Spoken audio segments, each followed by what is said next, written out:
거두절미하고 구원이라는 것에 대해서 우리가 이야기를 해보면 구원은 하나님을 머리로 아는 것이 아닙니다. 구원은 하나님과의 관계이자 나의 실천적인 삶입니다. 우리가 이렇게 예를 들어보면 좋을 것 같습니다. 혹시 지금 배고프세요? 네. 고프세요? 고프세요? 네, 안 고프세요? 고프세요? 안 고프세요? 안 고프세요? 자, 만약에 어떤 한 A와 B가 있어요. A라는 사람과 김아무개와 박아무개가 있다 생각해 볼게요. 김아무개는 나 배고파 죽겠어 라고 얘기를 했어요. 그런데 침대에서 꼼짝도 하지 않고 누워있는 거예요. 그래서 누워있어요. 나는 김아무개와 배고프다 생각하고 배달의 민족을 켜서 맛집을 막 뒤져본 후에 주문한 사람이 있어요. 자, 우리는 A를 김아무개를 배고프다고 할까요? 박아무개를 배고프다고 할까요? 김아무개랑 박아무개 둘 다요? 맞습니다. 둘 다 배고픈데 아마 정도가 좀 다르지 않을까요? 사람은 아마 진짜 배고프면 움직이게 되어 있기 때문이에요. 정말 다이어트 해야지 라는 투철한 목적을 가지지 않은 이상 또 대체로 김아무개 씨는 배고픔보다 귀찮음이 더 컸던 거겠죠. 네, 그래서 우리는 박아무개가 조금 더 배고팠다라고 정의를 할 수 있을 것 같습니다. 그러니까 김아무개는 사실 머리랑 입으로만 배고픔을 느끼고 있는 거예요. 근데 우리가 신앙에서 똑같다는 거죠. 신앙도 우리가 마치 식욕을 머리로 입으로 약간 습관처럼 맨날 배고파 이렇게 달고 다니는 사람들 있거든요. 뭐 먹을까? 이거 라면 먹을까? 이렇게 달고 다니는 사람들 있어요. 신앙도 입에 이렇게 달고 다니는 사람들 있어요. 나 예수님 믿어. 나 교회 다녀. 머리에만 예수님을 아는 지식들을 채워넣는 사람들이 있어요. 자, 그런데 우리가 신앙은 이렇게 머리랑 입술로만 하는 게 아니라 나의 실천적인 삶이자 하나님과의 직접적인 관계라고 우리가 말씀을 계속해서 함께 배워나갔습니다. 그러나 우리들의 오늘 나의 모습을 보면요, 우리가 때때로 괴리감이 느껴질 때가 많아요. 왜냐하면 믿음과 내가 정말 믿는 것 같은데 사실 믿는 것 같으니까 여기 나오신 거 아니에요? 주일날 더 잘 수 있고 놀러 갈 수 있고 그럴 수 있는데 제가 태어나서 아침에 하는 서프라이즈를 한 번도 못 봤거든요. 일요일 아침에 하는 서프라이즈 여러분들 보셨어요? 네. 근데 이거 그러니까 보신 분들은 사실 교회 오신 지 얼마 안 되신 분들이 우리 박 집사님 못 보셨죠? 못 봤어요. 우리 사모님 서프라이즈 본 적 있어요? 못 봤어요. 우리 서프라이즈 한번 못 보고 살아요. 제 방송이 아닌 이상. 왜냐면 주일날 10시에 했거든요. 그게 꼭. 제가 그래서 제가 그런 거 되게 좋아했어요. 추리하는 거 이런 거 되게 좋아해서 보고 싶은데 주일 심지어 어린이 예배가 더 먼저예요. 항상. 그러니까 어린이 예배를 가려면 초등학교 때 서프라이즈를 못 보는 거예요. 그래서 너무 항상 늘 속상했었어요. 근데 우리가 뭔가를 지금 다 포기하고 이 자리까지 나왔잖아요. 그죠? 뭔가 시간 투자를 해서 이 자리까지 나왔잖아요. 그죠? 그렇다는 거 나는 믿고 있다라고 생각을 한다는 건데 정작 그렇다고 하기에 내 모습을 보면 행동은 또 100% 그런 것 같지가 않아요. 그러니까 이게 믿는 건지 아닌 건지 괴리감이 느껴질 때가 있다는 겁니다. 우리가 머리랑 말로는 나 크리스천이야 라고 말하지만 실제 나의 삶에서 그리고 하나님을 우선순위로 두는가? 잘 모르겠다는 거예요. 나의 삶을 하나님께 올려드리는 그것도 잘 모르겠다는 거예요. 교회 가는 게 어쩌면 천국 가는 보험이지 않을까? 라고 생각할 때도 있다는 겁니다. 우리들에게는 왜 이런 괴리적인 모습들이 나타나고 또 이 괴리적인 모습들을 어떻게 바꿔나갈 수 있는가? 참 다행스럽게도 우리보다 먼저 고민한 믿음의 선배들이 있습니다. 우리보다 먼저 고민한 믿음의 대가들이 있어요. 바로 오늘 본문에서는 사도 바울입니다. 고린도전서 우리 9장 26절에서 27절 다시 한번 봉독해 볼까요? 시작! 그러므로 내가 다름질하기를 향방 없는 것 같이 아니하고 싸우기를 치는 것 같이 아니하고 내가 내 몸을 쳐 복종하게 함은 내가 남에게 전파한 후에 자기가 도리어 버림을 될까 두려워함이로라. 아멘. 지금 사도 바울이 두려워하고 있는 게 뭐냐면 내가 평생을 복음을 전하고 살았는데 전도자로서 사역자로 살았는데 내가 나중에 버림받을까봐 두렵다라고 말해요. 그러니까 사도 바울도 우리랑 똑같은 고민을 하면서 살았던 사람이라는 거죠. 자, 그런데 이 사도 바울이 이에 대한 해결책으로 이렇게 말합니다. 내가 내 몸을 쳐서 복종하게 함은이라고 말해요. 내가 너무 두려워서 나도 내 자신을 잘 몰라서 내가 내 몸을 쳐서 복종해야 한다는 겁니다. 자, 이거는요 학대를 하라는 얘기가 아니에요. 내 몸을 막 학대시키고 아프게 괴롭게 하라는 이야기가 아니라요. 26절 말씀을 보면 그 의도를 알 수 있습니다. 그러므로 내가 다름질, 뜀박질하는 것을 방향 없이 하지 않고 싸우기를 허공을 치는 것 같이 아니하며. 지금 이 말은 뭐예요? 나에겐 분명한 목표가 있다는 거예요. 나에겐 분명한 목적지가 있다는 거예요. 나에겐 방향성이 있다는 거죠. 뜀박질을 할 때 여기 갔다 저기 갔다 하지 않고 나에게는 분명한 목표가 있다는 겁니다. 마치 이 분명한 목표와 목적과 방향성이 있기 때문에 사도 바울이 뭐라고 해요? 내 몸을 쳐서 복종시킨다는 거예요. 마치 우리가 만약에 우리 여기 계신 성도님들, 자, 우리 나연 성도님 만약에 내일 저녁에 소개팅이 있으면 오늘 밤에 라면 먹고 자나요? 안 먹고 잘 것 같아요. 그죠? 팩도 좀 하지 않을까요? 옷도 조금 미리 골라놓지 않을까요? 그러니까 우리가, 그리고 또 우리 변호사분이 바디 프로필을 찍었잖아요. 바디 프로필을 찍은 그 100일 동안 진짜 닭가슴살만 먹더라고요. 전 진짜 그렇게 하는 사람 처음 봤어요. 매일, 심지어 저희가 한 번은 이제 저희 젊은 세대끼리 한강을 갔어요. 한강을 갔는데 그때 저희가 보통 한강 가면 돗자리 깔고 막 치킨 시켜 먹고 하잖아요. 그때도 닭가슴살을 먹고 있어요. 이 사람 정말 대단한 사람이구나. 정말 분명한 목적성을 가지고 살아가는 이렇게 해서 생각을 했는데, 우리가 목적이 있으면, 죄송해요 이제 자꾸 제 주변 사람들 얘기를 하면서 예화를 풀어가지고, 자, 분명한 목표와 목적성이 있으면요 오늘 참게 돼요. 내일 뭔가가 있으면 오늘 참게 된다는 거예요. 그래서 우리가 신앙에는요 반드시 내일 뭔가가 있을 걸 믿는 사람들이기 때문에 오늘의 훈련이 있어요. 우리에게 약속되어진 하나님의 그 말씀이 있기 때문에 오늘의 훈련이 있다는 거예요. 그 약속을 보고 하는 훈련이요. 그래서 그리스도인의 삶에는 책임을 지는 훈련이 있다는 거죠. 만약 제가 예를 들어서 올림픽 할 때 역도 선수가 190kg를 딱 드는 선수가 있었어요. 근데 제가 만약에 190 드네? 근데 왜 195kg는 못 들지? 라고 하면 저는 그날로 조금 뭘 모르는 사람이 되는 거예요. 왜냐면 그거 아세요? 우리 그런 생각 해보신 적 없어요? 190kg 번쩍 들었는데, 우리 알잖아요. 운동해봤으니까 알잖아요. 190kg 번쩍 들었어요. 195kg 번쩍 그거 쉬운 거 아닌가? 5kg밖에 차이 안 나잖아요. 이런 얘기하면은 지금 제가 뭘 모르는 사람이에요. 왜요? 그 운동선수는 190kg를 들기 위한 몸을 그 이전부터 계속해서 만들어 나가고 준비하기 때문에, 그 목표를 가지고. 그게 5kg가 그렇게 하루아침에 그냥 갑자기 뭐 지금만 잠깐 번쩍 들었다 이렇게 할 수 있는 게 아니에요. 몸을 무게에 맞게 몸을 준비하고 이렇게 준비를 시켜놔야 한다는 거죠. 그러니까 분명한 목적이 있으니까 거기에 맞춰서 먹고 조절하고 운동하고 몸을 맞춰 나갑니다. 신앙에서도요, 이 몸을 쳐서 복종시키는 것이, 이 훈련이 크리스천들에겐 너무나 중요하다는 거예요. 우리들의 신앙의 싸움은요 별거 없습니다. 우리 교회에서 되게 많이 부르는 찬양 중에 마귀들과 싸울지라, 우리들의 싸울 것은 또 뭐 있죠? 이런 류의 찬양 뭐 있죠?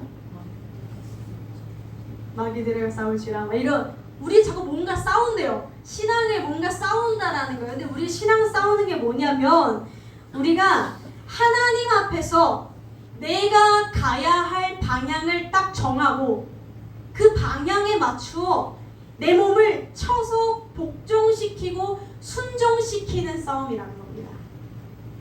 그러니까 하나님과의 거리가 이만큼 멀었다면 내가 방향을 이쪽으로 바라보고 계속해서 내 몸을 쳐서 하나님 쪽으로 복종시키는 싸움이 신앙의 싸움이라는 거고 신앙의 훈련이라는 것입니다. 결국 그렇게 했을 때 중요한 건요. 내 몸이 그렇게 하면 아이러니하게도 내 영도 그렇게 따라옵니다. 이게 영적인 원리예요. 이것이 그리고 영적 훈련입니다. 몸이랑 영이 절대 따라오지 않아요. 내가 몸은 클럽에서 춤추고 있는데 내가 하나님을 거룩하게 사랑한다고 절대 말할 수 없어요. 몸이랑 영혼이 하나로 묶여져 있지 이게 막 따로 막 떨어서 막 뭐가 나가고 이러지 않잖아요. 우리가 하나입니다. 하나예요.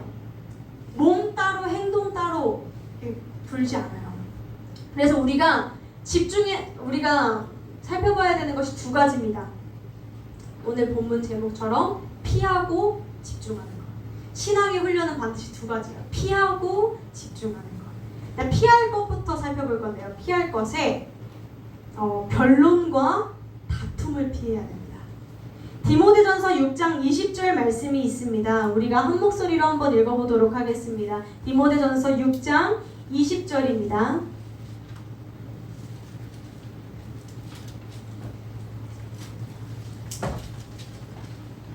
디모데전서 6장 20절 우리 한 목소리로 읽겠습니다. 시작. 디모데야 내게 부탁한 것을 지키고 거짓되이 일컫는 지식에 망령되고 허황 말과 변론을 피하라. 아멘. 디모데야 망령되고 헛된 말 거짓된 지식에 반론하는 걸 피해라 라고 말한다는 겁니다. 무슨 말이에요? 무슨 말이냐면 말 조심하라는 거예요. 간단해요. 말 조심해. 그리스도인들은 심지어 야고보서에서는요 혀만 따로 말만 따로 말 습관만 따로 말씀하고 있는 장이 따로 있어요. 혀가 가장 제어하기가 어렵대요. 우리들의 입에 들어가는 것이 악한 게 아니라 우리들의 입에서 나오는 게 악하다는 거예요. 나의 영적 상태가 그대로 내 입술을 통해 나온다는 거예요. 우리가 은혜가 충만하면 은혜가 나오고요. 찬양이 나오고요. 아버지 앞에 기도가 나오는데 우리가 영의 상태가 좋지 않으면 악한 것들을 내뱉는다는 겁니다. 내가 짜증이 너무 많다. 내 영 상태를 보셔야 됩니다. 입술의 문제가 아니라 내 영의 상태입니다. 믿음은요 늘상 들음에서 난다고 시작했습니다. 모든 말은요 사실 내가 가장 먼저 듣기 때문에 내가 앞에 있는 상대에게 한 말임에도 불구하고 나에게 한 말이 됩니다. 왜요? 가장 먼저 내가 듣기 때문입니다. 말은 반드시 내가 영향을 받습니다. 내 말이 비판적이잖아요. 내 말이 부정적이잖아요. 내 말 습관을 한번 곰곰이 생각해 보세요. 뭔가 다 부정적으로 말이 나오는 것 같잖아요. 그 그대로 다시 나한테 돌아옵니다. 내 영이 영향을 받습니다. 그래서 우리가 기도해야 하는 것이 분별의 영이에요. 어떤 분별의 영이요? 내가 지금 다투어야 하는지 피해야 하는지를 분별하게 해주십시오. 진짜 다퉈야 할 것에 다투고 있는지, 그러니까 때때로는 말을 해야 될 때도 있잖아요. 그리고 갈등을 회피하는 건 또 잘못된 방법이 있잖아요, 그렇죠? 갈등을 풀어나가기 위해서 이 다툼을 해야 하는지, 아니면 이거 너무 그냥 내 자존심이고 내 감정이고 나의 죄된 생각 때문에 나오는 마음인지 우리가 분별할 수 있어야 된다는 겁니다. 두 번째로 음행과 우상숭배입니다. 음행과 우상숭배요. 고린도전서 6장 18절 말씀 우리가 함께 살펴보겠습니다. 고린도전서 6장 18절 말씀입니다. 고린도전서 6장 18절 말씀입니다. 우리 한 목소리로 함께 읽겠습니다. 시작. 음행을 피하라. 사람이 범하는 죄마다 몸 밖에 있거니와 음행하는 자는 자기 몸에게 죄를 범한다. 아멘. 자, 그리고 하나님께서 음행을 피하라. 사람이 범하는 죄마다 몸 밖에 있거니와 음행하는 자는 자기 몸에게 죄를 범하느니라. 그리고 항상 음행과 이어지는 말은요, 우상숭배를 피하라. 내 사랑하는 자들아, 우상숭배를 피하라. 음행과 우상숭배가 이어집니다. 두 가지 죄를 동시에 지적하세요. 음행과 우상숭배. 자, 그런데 우리가 찬양에 마귀들과 싸울지 막 하고 막 마귀 대적하고 막 우리들의 싸울 것은 막 이렇게 얘기하는데 하나님께서 뭐라 말씀하시냐면 이 음행죄랑 우상숭배죄는 뭐라 말씀하세요? 피하라 말씀하세요. 싸우지 말고 지금 무슨 얘기예요? 도망가라는 거예요. 괜히 싸울 생각하지 말고 전면전할 생각하지 말고 도망쳐, 피해! 라는 겁니다. 왜요? 제가 한 목사님이 이제 고민 상담을 하실 때 어떤 한 청년이 와가지고 목사님 제가 포르노에 대한 유혹이 너무나 많습니다 라고 얘기했대요. 근데 그 목사님이 한마디로 끝낸 컴퓨터를 없애십시오. 키우셨어요. 컴퓨터 없애세요. 극단적이죠. 근데 이렇게 말씀하신 이유는 마귀의 공격에는 우리가 웬만하면 예수 이름으로 대적하고 싸워야 되는데 음행, 우상숭배, 유혹은요 피하고 도망쳐야 돼요. 이거 진짜 쉽지 않습니다. 우리가 이런 거예요. 만약에 한 이제 결혼한 기혼자가 이성 많은 곳, 왜 그런 얘기잖아요. 모든 그것이 그렇다는 건 아닌데 그 부부들이 결혼한 사람들 기혼자들 중에서 제일 바람 많이 나는 데가 딱 두 군데예요. 동창회랑 등산 동아리. 그래서 부부 동반으로 가세요. 혼자 보내지 마시고 두 군데. 근데 그러니까 모든 동아리를 그냥 그렇게 하는 게 아니에요. 예를 하나 들어오자는 거죠. 결혼을 했어요. 제가 예를 들어 결혼을 했는데 제가 맨날 등산 동아리에서 막 가가지고 이렇게 남자들 막 많이 있는 데서 막 얘기하고 놀고 하면서 제가 어떻게 하면 바람을 안 필 수 있을까요? 쓰잘데기 없는 소리죠. 거기서 나와야 돼요. 남자가 많은 곳에서 나와야 돼요. 배우자 옆에 붙어 있으면 돼요. 피해야 돼요. 피할 줄 알아야 돼요. 바람 안 피려면 그래야죠. 이게 그러다 눈 맞을지 어떻게 알아요? 사람의 감정이 얼마나 연약한데, 그죠? 유혹이 올 때 피하라는 겁니다. 제가 굉장히 재밌는 또 일화가 하나 있는데 제가 딱 갓 20살이 됐을 때 저희 이제 큰 전도사님께서 저에게 딱 해주신 말씀이 있어요. 제가 이제 배우자 기도를 하기 시작했을 때 전도사님이 책임감이 있는 사람을 만나라 하셨어요. 왜요? 네, 조금 제가 사랑하면 되는 거 아니에요? 그랬더니 사랑은 하는데 책임감이 있어야 된대요. 왜요? 그때 당시엔 제가 충격이었던 게 결혼을 해도 유혹은 계속 있다. 결혼을 해도 계속해서 유혹은 있다. 그러나 내가 그리고 이제 결혼한 사람들이 살아가는 건 그 감정 없이 살아간다는 얘기가 아니라 하나님 앞에서 약속을 했고 내 와이프와 약속을 했기 때문에 그 책임감 속에서 그것을 끊어내는 훈련도 있어야 된다. 이것은 그냥 사랑만 해서 되는 것이 아니라 감정이 끌어올라서 되는 것이 아니라 책임감이 있어야 되는 것이다 라고 저에게 얘기해 주셨어요. 제가 근데 그 말을 듣고 맞는 것 같아서 노트에 막 적어놨어요. 언젠간 써먹을 말이겠군 이러면서 적어놨어요.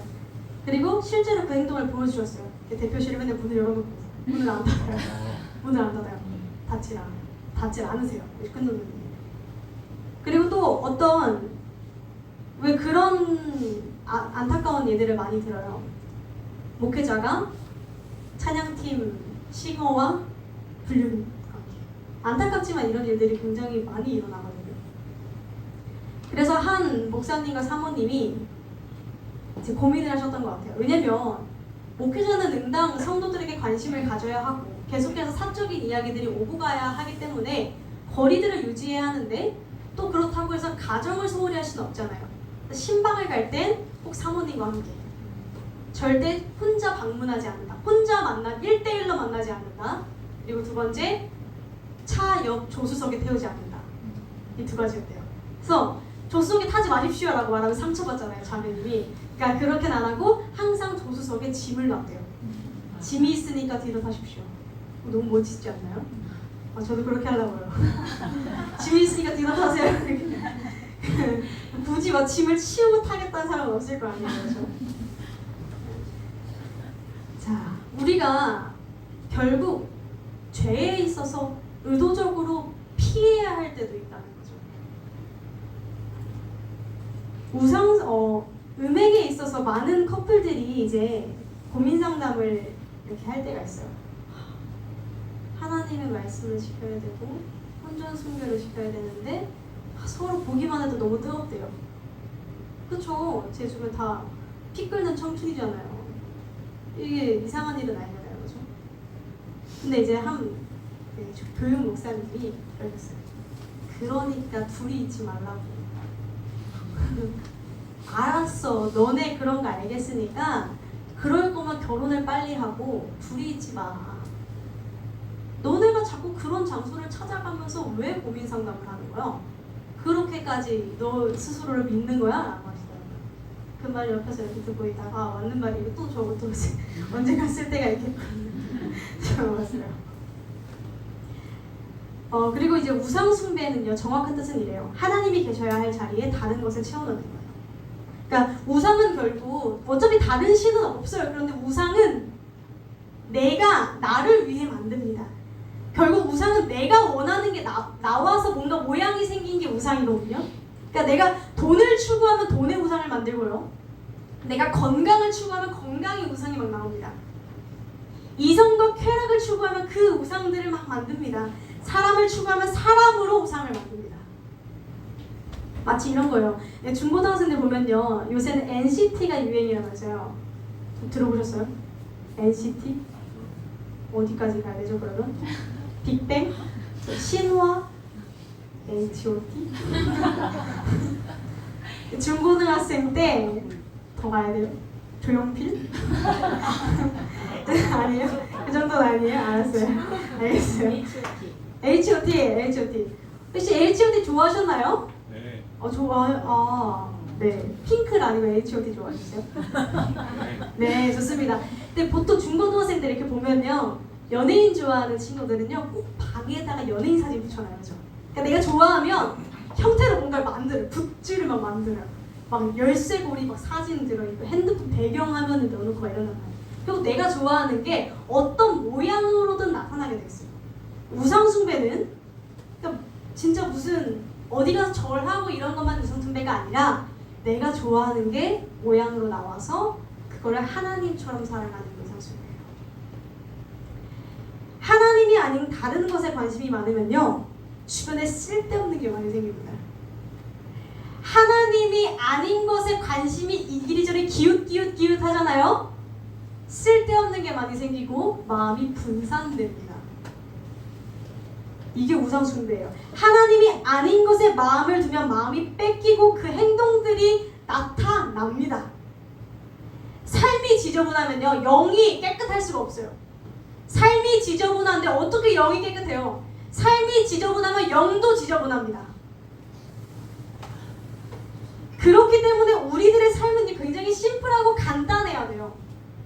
심플하죠? 해야 할 것을 알고 버릴 것이 분명한 겁니다. 뭘 해야 하는지를 알고 뭘 안 해야 하는지를 안다는 거예요. 요즘 많은 기업에서 상품을 판매할 때 전략이 예전이랑 많이 바뀌었대요. 예전에는요, 생필품, 이거 너한테 정말 필요해! 를 말했대요. 근데 요새는 뭐라고 하는데, 어떤 것을 상품 전략으로 삼는 줄 아세요? 다 있는데 너 안 할래? 라고 한대요. 야, 옆 사람 다 해, 이거. 다 이거 하나씩 가지고 있어. 이거 너 안 살래? 그럼 사람들이 홀린 듯이 산대요. 그래? 이거 사야 되는 건가 보다. 이거 해야 되는 건가 보다. 근데 그리스도인들은 뭐예요? 모두가 다 그 길을 따라가는데, 이거는 내가 해야 할 것, 이거는 내가 하지 말아야 할 것을 간단하게 알고 딱 자를 줄 아는 사람이에요. 그리고 마지막으로 육체의 소욕을 따르지 않는 거예요. 잠언 6장 16절에서 19절을 보면 하나님이 미워하시는 것을 굉장히 실천적으로 이야기하고 있어요. 우리 말씀 한번 살펴볼게요. 시작.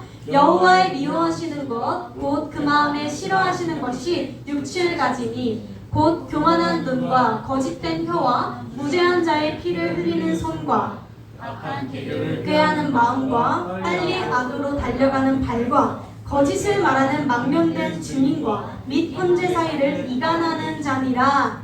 아멘. 말씀을 보면 우리가 알죠? 되게 추상적이지 않아요. 실제적입니다. 교만한 눈, 혀, 손, 발. 다시 말해서 내 손과 발과 눈과 귀랑 혀가 어느 쪽에 있냐는 거예요. 우리들의 삶을요, 우리는 실제적으로 점검해야 돼요. 실제적으로요.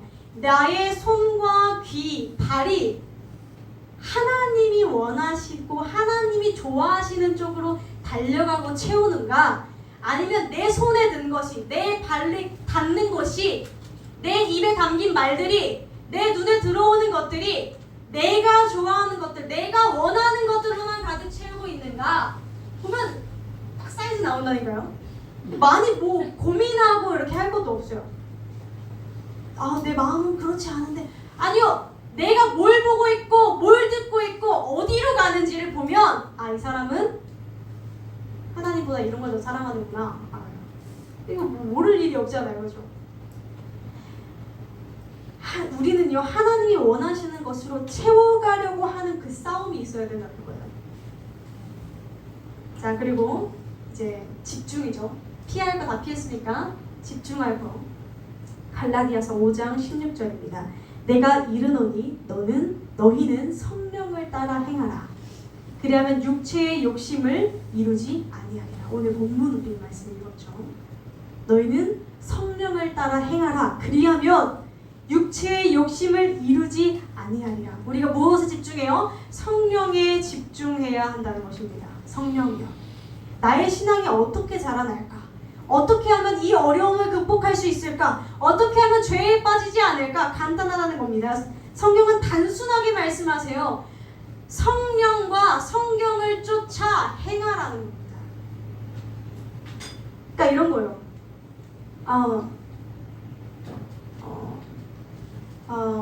전사님, 제가 술을 못 끊었어요. 술을 끊고 싶은데 술이 안 끊어져요. 이런 분들이 있을 수 있잖아요. 그러면 어떻게 해요? 성령을 따라 행하십시오 라는 겁니다. 그러니까 이런 거예요. 술집 앞에서 들어갈까 말까, 오늘 마실까 말까, 오늘 뭐 자리에만 앉아서 나올까, 술잔만 여기다가 콜라 따라가지고 그냥 기분만 낼까, 어떡하지 말고 교회 오라는 거예요. 그냥 교회 오라고요. 뭐 계속 거기 앞에서 고민하고 있지 말고 그냥 교회 와서 예배드리면서 소주 깔 수는 없잖아요. 교회 와서 예배드리면서 마음을 깨끗하게 하시고요. 성령을 따라 행하십시오. 내 마음이 안 따르잖아요. 일단 나를 교회에다 엎드려 놓으세요. 일단 청소년들에게 이런 얘기 많이 해요. 뭔 짓을 해도 괜찮은데 교회 안에서 해 라고. 너가 뭔 방황을 해도 좋은데 교회 안에서 해. 그러면 넘어져도 어차피 거기 목사님 그냥 금방 갈 수 있으니까 그냥 여기서 해. 여기서. 일단 몸을 굴복시켜 놔야 된다는 거예요. 성령을 쫓아 행하라는 거예요. 성령을 따라 행하라는 건요, 직역하면요, 성령 안에서 걸어다녀라 라고 할 수 있어요. 성령 안에서 걸어다니는 거예요. 우리가 보면요, 이게 있어요. 나를 영적으로 가라앉게 만드는 사람들이 있어요. 또 이 사람을 만나면 내 영적인 마음들이 다시 막 뜨겁게 타오르게 하는 사람들이 있어요. 근데 우리가 이 얘기를 들으면 내 주변에는 온통 술 친구가 있는데 내 주변에는 사실 믿는 사람 많이 없는데, 내 주변엔 놀러 가는 친구밖에 없는데, 있는 건 상관없어요. 있는 건 상관없어요. 근데 저도 있어요. 다 끊어도 안 돼요. 다 끊으면 이렇게 우리가 막 고립되어서 살 건 아니잖아요. 다 만나고 해야 되는데 중요한 게 있어요. 뭐냐면 그 친구들이 문제가 아니라 그 친구들이 계속해서 세상적인 방법들을 얘기할 때 마음이 안 불편한 내가 이상한 거예요. 마음이 불편해야 되거든요. 이거 아닌데 라는 마음이 들어야 되거든요. 이거 하나님 보시면 안 되는데 라는 마음이 들어야 되거든요. 근데 나도 좋아 이러고, 이게 이상한 거라니까. 편하면 이상한 거예요. 편하면 있어도 돼요. 근데 편하면 이상한 거라고요. 편하면 내 신앙이 지금 성령이 아니라 저기 가 있구나 라고 생각하시면 돼요. 내가 뭐 할 때 편한지, 뭐 할 때 행복한지를 보면 알 수 있잖아요. 저는 전도사죠. 전도사인데 믿지 않는 친구들 되게 많이 만납니다. 많이 만나고요. 기독교인이 아닌 사람들도 많아요. 심지어 어제 이제 제가 어디를 갔는데 이제 청소년들이 인성지도에 대해서 이제 같이 이제 선배님들이랑 이제 교수님들이랑 많이 얘기를 했어요. 교수님들이 이제 다 신학하신 분들이 아니거든요. 발표 다 끝나고 이렇게 해봅시다. 끝나고 소주 한잔 하러 가실래요? 이러더라고요. 아 죄송합니다. 교회 가봐야 됩니다. 이러고 이렇게 나왔어요. 그러니까 여기 전도사라 그러구나. 가면서 내 기도도 해줘요. 이러고 이렇게 하신 분이었어요. 저도 여기 만나죠. 우리가 뭐 만날 때마다 다 기독교인을 만날 수 있는 건 아니니까요. 그런데 한참 얘기하다가 별 생각도 없이 한참 얘기하다가 특정 몇몇 주제가 나오면 서로 불편해지는 때가 있어요. 제가 전도사인 걸 웬만한 사람들 다 아니까 이제 이런 뭐 술 얘기, 뭐 술 일단 저는 괜찮은데 그쪽이 더 불편해요. 제 앞에서 술 얘기하는 거 별로 안 좋아해요. 그리고 뭐 이제 이성 막 얘랑 그랬대 막 이런 얘기나 이런 여러 가지 이야기들을 하면 저도 불편하고 그쪽도 불편해요. 물론 이거 불편하다고 해서 찍으려고 이러지는 않은데 내 마음에 이건 아니다 하는 게 있다는 거예요. 이건 아니다 하는 게 있어야 된다는 거예요. 이게 전도사만 이건 아니다 하는 게 있을 게 아니라 모두가 그러니까 사람들 다 맞다 해도 하나님 앞에서 이건 아니다 하는 마음이 그 신앙의 줏대들이 있어야 한다는 겁니다. 자, 우리가 이게 편하면 어떤 거예요? 내가 즐기고 있다는 거예요.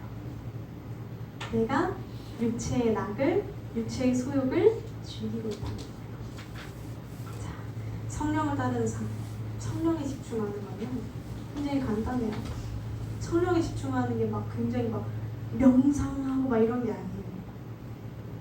명상하면서 할 수 있나요? 어쨌든 성령을 따르는 삶은 첫 번째는요, 하나님이 원하시는 자리로 가는 거예요. 하나님이 원하시는 자리로.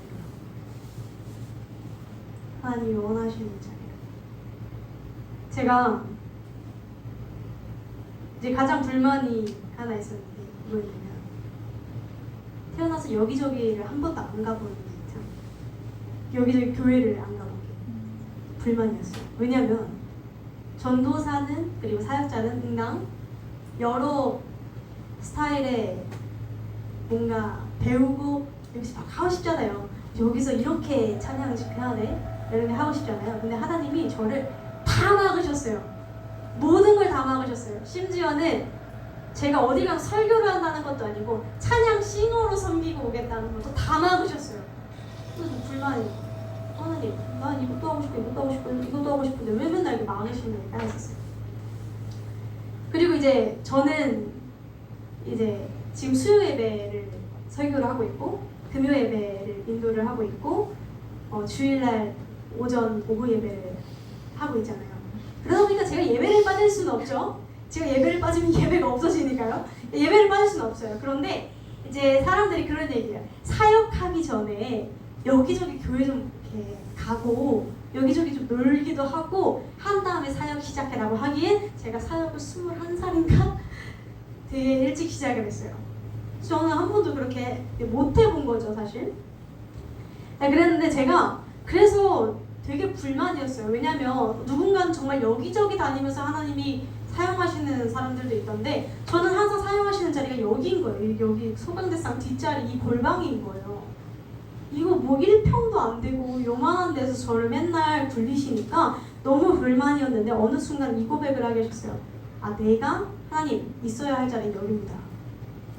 내가 오기 싫어도 내 몸을 쳐서 이 자리로 오게 해주시고 내가 여기저기 눈 돌리고 싶어도 내 몸을 쳐서 다시 이 자리에 엎드려 기도하게 해주시오. 우리가요, 내가 하나님이 하라는 자리, 예배의 자리, 내가 가야 할 자리에 내 몸을 가져다 놓는 싸움이 되게 필요합니다. 필요해요. 이 훈련이 필요해요. 이 훈련이 되어 있어야 나에게 딱 필요한 상황이 있을 때 내가 엎드립니다.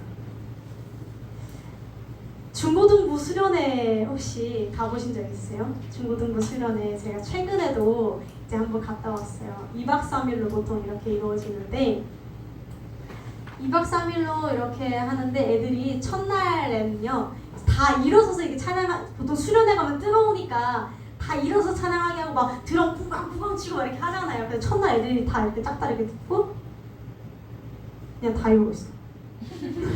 앞을 안 봐요. 그리고 내 앞에서 이렇게 설교를 하고 있는데 이러고 자요. 이러고 한 5명 이러고 자요. 그리고 찬양해요? 안 해요. 다 이러고 뭐 하는 거야 지금. 그래서 심지어 첫날 저녁 예배 끝나고 애들이 나가면서 뭐라 하는 줄 아세요? 보통 수련회 하면 찬양을 같은 한 곡을 20분씩 막 돌려요. 왜냐면 그 찬양 고백이 아이들의 고백이 되게 하라고 계속해서 돌리거든요. 나가면서 뭐 같은 노래 몇 분이 나오는 거예요? 이러면서 나가는 거예요. 그래서 제가 전도사로 이제 갔는데 애들한테 오 얘들아 진정해 이러고 그래 얼른 들어가 자 이러고 이제 보냈어요. 근데 되게 신기한 거 있어요. 항상 그런 수련회를 가면 첫째 날 저녁이랑 둘째 날 저녁이 완전 달라요. 둘째 날 저녁이 되잖아요. 짝다리 짚던 애들이 손이 올라와요. 애들이 입을 열기 시작해요. 민망해서 율동 안 따라하는 애들이 몸이 움직이고 어느 순간 설교 끝나고 기도의 시간이 되면 애들이 기도를 하기 시작해요. 중고등부 수련회 할 때 꼭 하는 2가지가 있어요. 애들을 여기서 재운다. 2번째 핸드폰을 뺏는다. 이 2가지. 꼭 이 2가지는 모든 수련회에서 해요. 왠 줄 아세요? 애들 오기 전에 목사님이랑 얼마나 신랑해 했겠어요. 나 이거 가기 싫다고 저 감기 걸려서 안 간다. 이거 가기 싫다. 재미없는 거 예배를 뭐 2박 3일이나 드리냐. 차라리 바다를 가지. 이러면서 막 엄청 신랑이를 한 애들이 왔잖아요. 그 애들이 몸을 쳐서 수련회 예배의 자리에 일단 갖다 놨어요. 되게 신기한 건 말씀을 듣고 기도하고 찬양하고 아이들이 그 순간에 그 마음이 움직인다는 거예요. 영이 움직여요. 몸을 일단 쳐놓으면 영이 움직여요. 우리가 그런 거 있죠. 사람들이 우리 이런 이야기 들어보실 수 있어요. 나 사람들이 나보고 뭐 전도사도 아닌데 교회를 그렇게 맨날 가네. 이런 얘기 들어보셨을 수 있을 것 같아요. 축하드립니다. 칭찬이에요. 우리들이 얼마나 복된 칭찬인 거예요. 그게 칭찬이에요. 칭찬. 그러니까 우리가 우리들의 눈과 귀를 먼저 드리는 거예요. 그러니까 두 번째가 내 눈과 귀를 지키는 건데 우리들의 영혼은 뭘로 영향을 받냐면 눈이랑 귀로 영향을 받아요. 믿음은 들음에서 나고 보는 것에서 나요. 그렇기 때문에 내 몸과 영을 세우려면 내 몸의 창인 눈과 귀를 지켜야 된다는 거예요. 이게 내 마인드예요. 눈과 귀가. 유혹은요 눈과 귀로 와요. 전사님 저는 왜 이렇게 살면서 즐기고 싶은 게 많고 유혹이 많고 뭔가 왜 그러죠? 뭘 많이 보셨어요? 뭘 그렇게 많이 들으셨어요? 요새 SNS 보면 그리고 유튜브 보면 못 보는 게 없죠. 다 봐요. 심지어 재벌 3세들이 어떻게 사는지도 다 봐요. 우리 전에 걔네가 저녁 식사를 뭐 먹는지 어떻게 알아요? 근데 이젠 다 알아요. 그리고 다 따라하잖아요. 이런 거 하는가 보다 이러면서 하잖아요. 눈과 귀를 우리가 때때로 닫을 수 있는 게 필요해요. 눈과 귀 다 열어놓으면서 나한테는 왜 이렇게 하나님의 마음 지키는 게 안 되고 그래서 우선순위가 눈과 귀를 닫으셔야 마음이 잡히죠. 계속 눈은 저쪽 보고 있는데 마음이 어떻게 잡혀요? 당연한 거 아닌가요? 막 신나는 댄스곡 들으면서 공부할 수 없잖아요. 내 귀가 이미 지금 막 쿵쾅쿵쾅쿵쾅 막 이렇게 듣고 있는데 그 공부가 수학 문제가 보이지 않잖아요. 눈과 귀를 닫아야 된다는 거예요. 다 보고 다 듣고 다 따라할 수 없어요. 할 게 있고 안 할 게 있죠. 우리가 또 이런 분들 나는 봐도 시험에 안 들어오시는 분들이 있어요. 그걸 어떻게 알아요? 우리가 어떻게 아냐고요. 그게 오늘 시험을 안 받았는데 내일 시험에 될지 10년 뒤에 시험에 될지 어떻게 아냐고요. 우리가 죄인인데 그렇게 스스로가 의인이라 생각하시냐는 거예요. 우리가 사랑하는 성도 여러분, 우리는요 성령을 따라 살아야 돼요. 크리스천들은 성령 따라 사는 사람이에요. 다른 거 없어요. 성경책 끼고 안 다녀도 되고요. 그냥 성령 따라 살면 돼요. 피할 것을 피하고 성령께 집중하는 훈련이 있어야 된다는 거예요. 이것을 위한 몸을 쳐서 하는, 몸을 진짜 때리라는 얘기 아니라 몸을 쳐서 하나님이 원하시는 그 자리에 엎드려 일단 기도하는 그 훈련이 수반되어져야 됩니다. 그럴 때 내 몸이 일단 엎드리고 있을 때 여러분 수련회 할 때 왜 자꾸 우리 김숙현 지사님 왜 자꾸 마음에 손을 얹고 찬양하십시오 박수 치면서 찬양하십시오 두 손 들고 왜 그러겠어요? 지금 피아노 치기도 바빠요 숙현 지사님은. 아니 피아노 치면서 찬양하는 게 얼마나 어려운 줄 아세요? 저는 계속 그래서 기타 치면서 찬양 안 한다 막 이러잖아요. 어려운데 왜 그 말을 하겠냐고. 일단 몸이 움직여야 돼요. 몸이 내가 일단 무릎을 꿇어야 돼요 여러분. 누워서 기도하지 마세요. 여러분